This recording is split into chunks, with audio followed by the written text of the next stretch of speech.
Hey everybody, listen up. I got mega huge news. Meat Eater Live is heading back out on the road. That's right. Join me and the crew. Clay Newcomb, Cal, Yanni, Spencer's going to be there. Phil the Engineer's going to be there. Meat Eater Live, headed back out. Now, when you get every ticket, okay, every ticket you buy, you get a signed copy of our new Meat Eater Outdoor Cookbook. This tour is celebrating the release of the book. Buy a ticket, get a signed copy, Meat Eater Outdoor Cookbook, wild game recipes for the grill, smoker, camp stove, and campfire, which I'll point out is a $38 value. Here's where we're going to go. April 23rd, the Mesa Art Center in Mesa, Arizona. April 24, the Balboa Theater in San Diego. April 25, the Grove in Anaheim, California. April 27, the Crest Theater in Sacramento. April 29, the Union in Salt Lake City. April 30, the Egyptian in Boise. May 1, the Wilma Theater in Missoula. May 2, the Bing Crosby Theater in Spokane, Washington. May 4, Revolution Hall in Portland, Oregon. And May 5, the last day of the tour, Pantages Theater in Tacoma, Washington. For tickets and more information, visit the events page at themeateater.com. Hope to see you at the show. Welcome to the Wired to Hunt Foundations podcast, your guide to the fundamentals of better deer hunting. Presented by First Light, creating proven, versatile hunting apparel for the stand, saddle, or blind. First Light. Go farther, stay longer. And now, your host, Tony Peterson. Hey everyone, welcome to the Wired to Hunt Foundations podcast, which is brought to you by First Light. I'm your host, Tony Peterson, and today's episode is all about planning an overnighter scouting trip.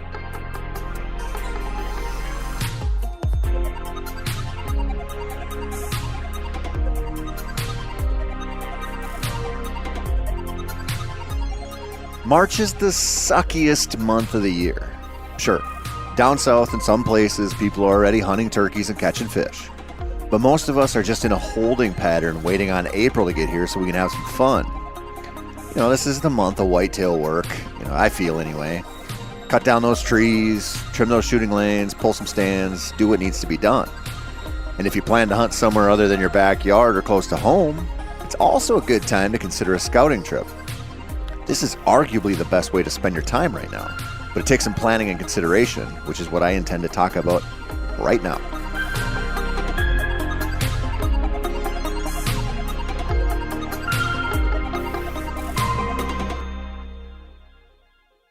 I'm sure some of you listeners are in the life stage where your kids are old enough to be in a lot of activities, or they're into one activity that consumes much of your life.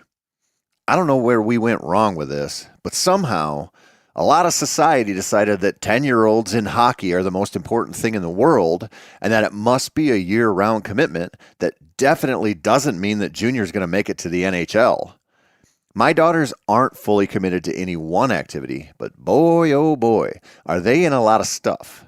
In fact, we just wrapped up a long basketball season where over the span of 3 months, they played in 10 weekend tournaments. Nearly all of them were 2-day tournaments, and nearly all of them were not very close to our house.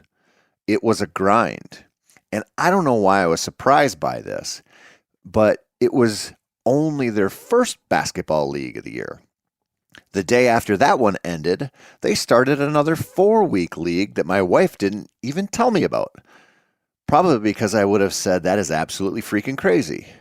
Well, she didn't ask me, which tells you everything you need to know about my marriage.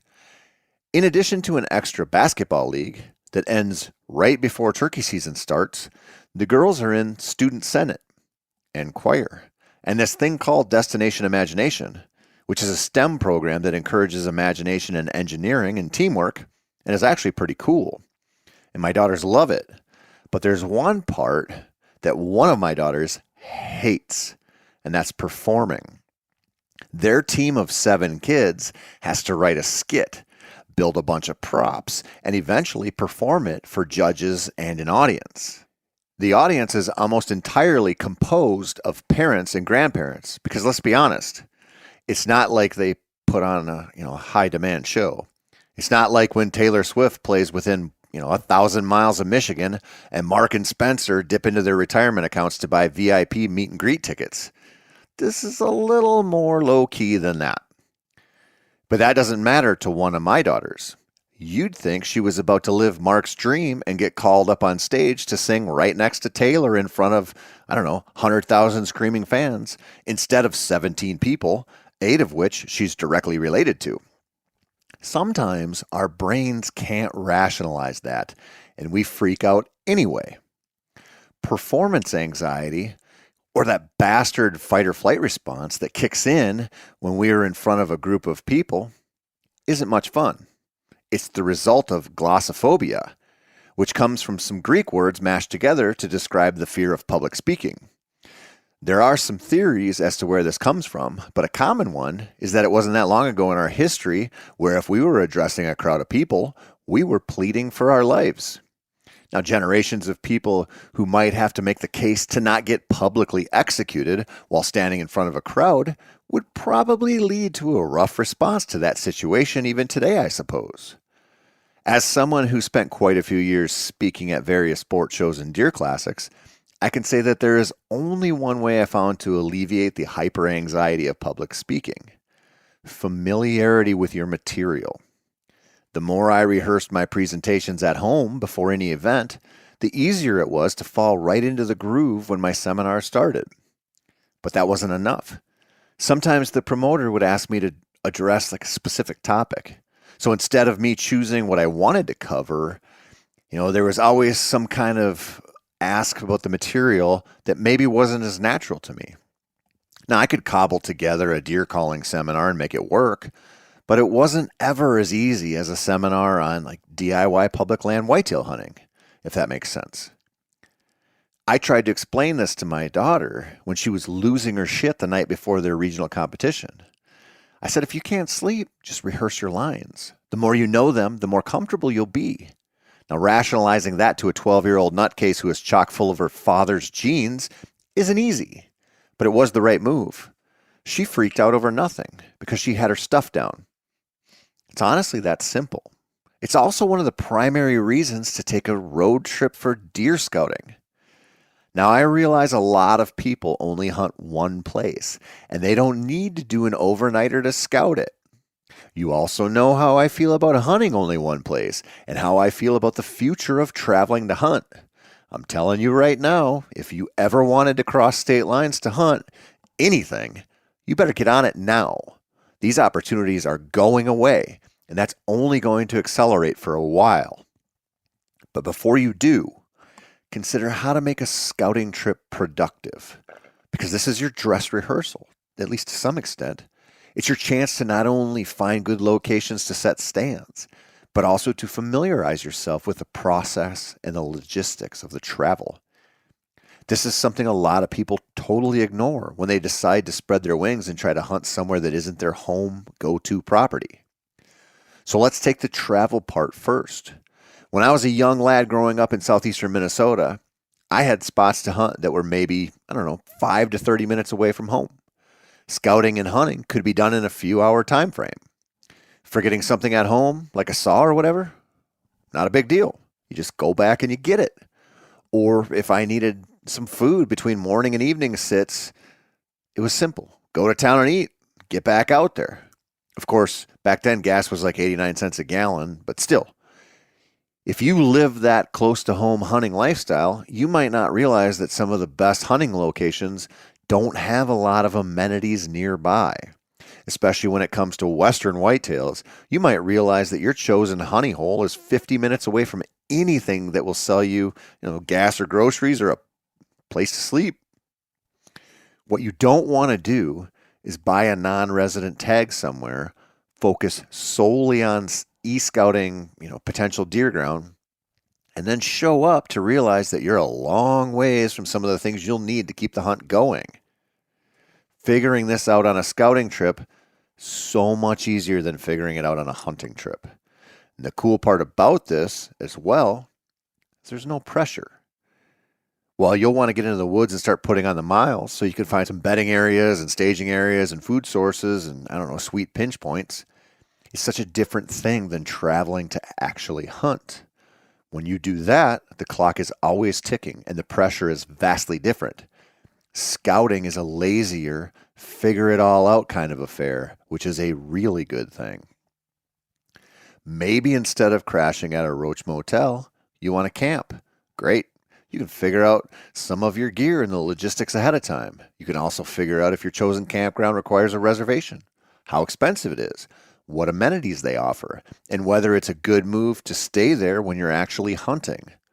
Now, this probably seems weird, but I've stayed in a lot of campgrounds. Some are awesome for hunting trips, and some just plain suck. They might be noisy, or too busy, or just full of people who don't want to watch you butcher a deer on the picnic table. I want to know that before I ever go hunting.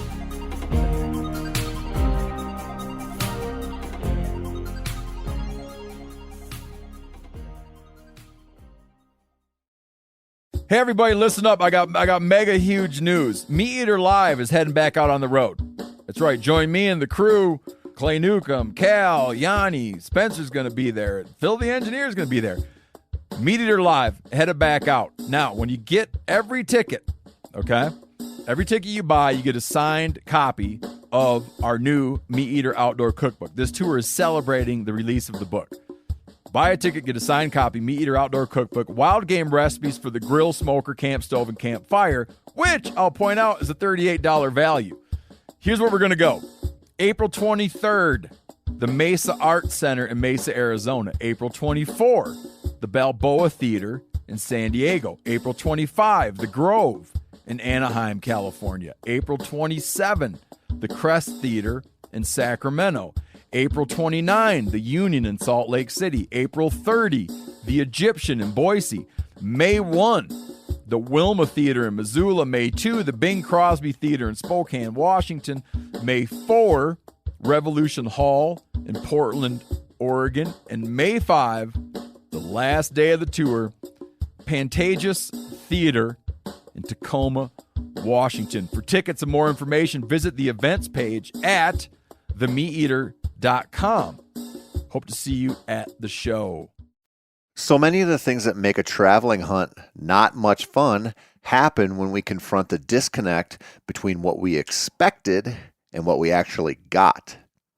What I mean by this is if you expect a nice, peaceful campsite and then get there and realize it's anything but that, the quality of your hunting experience is going to drop. You know, the same goes for the actual scouting part. I don't know how many times I've e-scouted my ass off only to show up somewhere and see that it's just not what I expected. This happens a lot with walk-in type properties especially, which are, those private land open to public hunting spots, usually through some kind of state program. Now, these properties are often cattle ranches with very little deer cover. Even though they look good on satellite imagery, what you don't see is that the oak tree covered woods is really mostly just a pasture with zero undergrowth and, is covered in a high population of bovine hunt spoilers, mooing and taking giant dumps on the landscape. Again, wouldn't you rather know that before you go hunting? Now, this issue goes much deeper than cow pastures and marginal deer habitat. Sometimes I'll e-scout properties and think, I'll just park there, walk in there, scout that spot. Then I get there and the ditch is totally washed out and there's nowhere to park. Or the easy walk is anything but that. Or, this is something that happens a lot, I'll mark some ponds to walk in and track check them and look for suitable stand trees, only to realize that the pond is way, way bigger than I expected, or more often, non-existent. This happened to me in Oklahoma last year several times, and it was a real pain in the ass considering it was like 85 degrees when I was scouting. Having the chance to ground truth your e-scouting and familiarize yourself with access points is such an advantage for when you actually hunt. It's such an advantage, I probably can't even really contextualize it properly. This is the differentiator between settling during a hunt in a subpar spot versus always being in a location where you have confidence. Again, that is a huge difference maker when it comes to enjoying your time and actually filling some tags. An off-season scouting trip offers you something else as well, which is a good thing. When you find something worth hunting, it allows you to make a much better plan overall because you have so much time to expand on your findings. Let me give you an example from my life recently where this happened. So last fall, I took the dogs and one of my daughters on a midday grouse hunt in northern Wisconsin. As I usually do, I ended up marking a few big rubs we found while trying to shoot a few grouse for dinner. I didn't think much of those waypoints that I dropped until I went back there just a couple of weeks ago. Now, I'm a little embarrassed to admit this, but when I was back out there with nothing to distract me, it became very clear why the rubs were where they were as I looked at my waypoints on OnX. They were strung out on an elevation line in a property that honestly might have 10 feet of elevation difference throughout the whole thing. The one topo line that runs through it also happened to be exactly where the rubs were. It was clear that even though the difference in elevation might not equal the height of a regulation basketball hoop, bucks traveled along it enough to leave a concentration of sign. That's a great finding, and something that should not have been as much of a puzzle to me as it was. But what it also does is tell me how to keep looking for buck movement in that mostly flat mono habitat of big woods over there. My deer hunting blood runs deep in bluff country, so I'm pretty familiar with deer habits in the hills. When I get to flat ground, I struggle. But a scouting trip helped me see something that wasn't evident at first. This is a huge advantage when I'm looking for more spots and some kind of pattern to play off of. Now, if you travel to scout, you might find something similar, and in fact, probably will if you go somewhere that is a bit different from your usual haunts. Deer have definite patterns to their behavior, that span from Canada to Florida. But there's also a heavy bit of deviation depending on the habitat and terrain. Spending more time in places where you're not familiar with the local nuances of deer life will help you get better at reading sign and identifying quality ambush spots. Again, this is a different beast in March when you're on a long weekend trying to crush cabin fever and be somewhat productive versus showing up in late October with an expensive tag in your pack. The benefits extend beyond that as well. Let's say you're wearing a new pair of boots or trying out a new pack, or you plan to drop off a couple of cell cameras to send you updates on deer activity for the next several months. All of those pieces of gear that come together to make a hunt better or worse have the potential to enhance your hunt or detract from it. Maybe you got a smoking deal on some closeout cameras and you think, well, $100 a pop for cell cameras is the best thing going. So you load up and you take them out there with you. But then a few weeks later, you realize that one of the cameras doesn't seem to be sending any pics at all. Another is all deer butts and leaves blowing in the wind. And another is draining battery life, like 17 times faster than it's advertised. Maybe your pack doesn't ride right on your shoulders, or your boots give you hot spots on your feet. Maybe a dress rehearsal with your gear on a low-pressure scouting trip shows you a lot about what to do or what not to do when you return to hunt in 7 or 8 months. I honestly think this is one of the reasons guys like Andy May are so deadly in the woods. He's not showing up to hunt after not scouting for 5 months while hoping all of his gear is just good enough. He's been there and done that dozens and dozens of times in that span of months, and there are very few surprises left to change his hunt for the worse. Now, there's one last thing I want to say on this topic. You might not think you need to travel to hunt because you have a good spot at home. You might not see the reason to leave your state to shoot a buck that you could shoot at home. But here's the thing. This is not just about killing deer. Taking your hunting on the road away from the ground you know by heart, it's good for you. It's good for all of us to get into the unknown and have to rediscover how to do this stuff. It's also a great way to find more outdoor experiences to enjoy, which is kind of like compound interest. Your initial investment is just the idea of getting a tag and hunting deer somewhere. So you go scout that place in March, and maybe you find a great place to hunt, or maybe you don't. But maybe when you're scouting that area, You find a whole bunch of pheasants living on public land.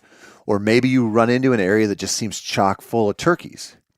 Maybe you cross a beautiful trout stream 10 times while looking for thigh-sized rubs, and you realize that it wouldn't be such a terrible idea to drive the kids out this summer to catch some fish. When you open yourself up to these possibilities, things just get more interesting.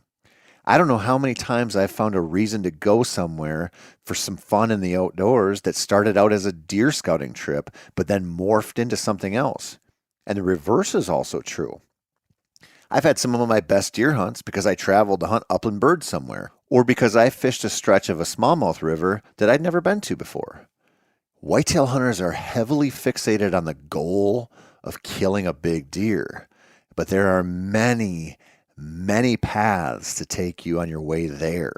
And there are many ways to enjoy the world of the whitetail without taking the most direct path from not having a dead buck to hopefully having one. Think about this stuff as we grind our way through this stupid ass month and start to think about turkey hunting. And come back next week, because I'm going to talk about how to save some money on deer hunting, which is probably a good topic to dive into considering how expensive everything seems to be right now. That's it. I'm Tony Peterson. This has been the Wired to Hunt Foundations podcast, which is brought to you by First Light. As always, thank you so much for your support. Thank you for listening. If you want some more whitetail content or some turkey content, which is dropping like crazy right now, head on over to themeateater.com. You'll see all kinds of videos. You'll see all kinds of podcasts, all kinds of articles, lots of good stuff there. Go check it out.